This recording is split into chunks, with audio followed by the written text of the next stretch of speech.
वादळी वाऱ्यासह गारपीट झाली, त्यामुळे पिकांचं प्रचंड नुकसान झाले।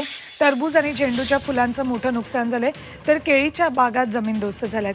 वादळी वाऱ्यामुळे शेतकऱ्याच्या घरांची देखील पडझड झाली आहे, त्यामुळे अनेकांचे संसार उघड्यावर पडलेत। पंचनामे करून नुकसान भरपाईची मागणी शेतकरी करतोय।